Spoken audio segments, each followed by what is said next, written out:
EVM को लेकर Tesla के सीईओ एलन मस्क द्वारा एक्स पर किए गए एक पोस्ट जिसमें उन्होंने लिखा है कि ईवीएम सुरक्षित नहीं है, वोटिंग मशीन इंसानों या एआई द्वारा हैक किए जाने के प्रति संवेदनशील है, इसे हटाया जाना चाहिए। इसके बाद ईवीएम को लेकर एक बार फिर विवाद शुरू हो गया। हालांकि एलन मस्क के इस टिप्पणी के बाद पूर्व केंद्रीय मंत्री राजीव चंद्रशेखर ने दावा किया कि ईवीएम पर एलन मस्क का बयान सच नहीं है, भारतीय ईवीएम मशीन सुरक्षित है। लेकिन इस सफाई के बाद भी मामले ने तूल पकड़ा।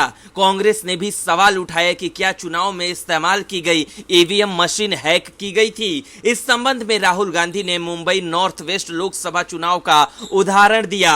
अब सोमवार को इस पर आम आदमी पार्टी ने भी अपनी प्रतिक्रिया दी। दिल्ली सरकार के मंत्री और आम आदमी पार्टी के नेता सौरभ भारद्वाज ने कहा है कि ईवीएम के साथ छेड़छाड़ संभव है। अगर वो नेटवर्क के साथ कनेक्ट नहीं भी है तब भी आम आदमी पार्टी पहले भी ईवीएम को लेकर सवाल उठाती रही है। लोकसभा चुनाव हो या विधानसभा चुनाव, पार्टी ईवीएम में छेड़छाड़ की संभावना को लेकर सवाल उठाती रही है।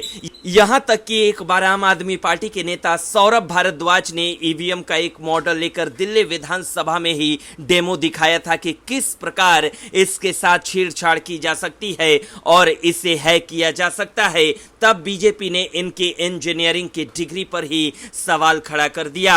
हालांकि इस बार लोकसभा चुनाव नतीजे आने के बाद ईवीएम पर किसी ने भी सवाल नहीं उठाया था, जिसके चलते 7 जून को संसदीय दल की मीटिंग में नरेंद्र मोदी ने कहा कि इस बार ये एक बड़ी उपलब्धि है कि ईवीएम जिंदा है।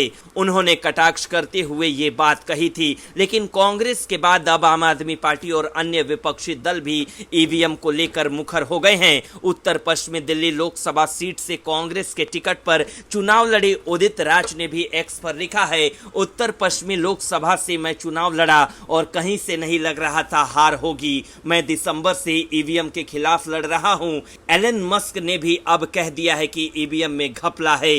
आम आदमी पार्टी के नेता व राज्यसभा सांसद संजय सिंह ने कहा कि अमेरिका जैसे देशों में भी ईवीएम का विरोध हो रहा है। भारत में लंबे समय से विरोध हो रहा है, लेकिन विरोध को मजाक बनाया जाता है।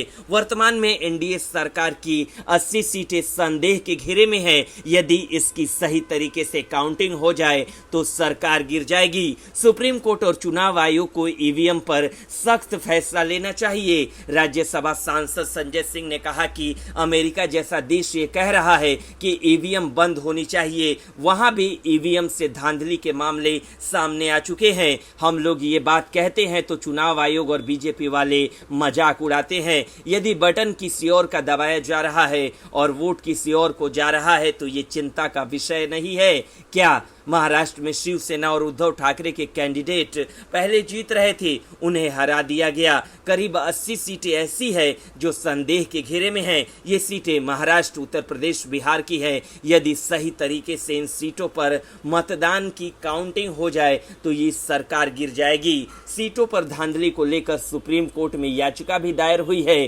फर्रुखाबाद में लाइट बंद करा दिया गया, वहां 2500 वोट से जीत गए। कई जगह हल्ला करा दिया गया, वहां जीत गए। मुझे लगता है कि ईवीएम पर कोई ना कोई सख्त फैसला सुप्रीम कोर्ट और चुनाव आयोग को लेना चाहिए। ब्यूरो रिपोर्ट, न्यूज़ चौक।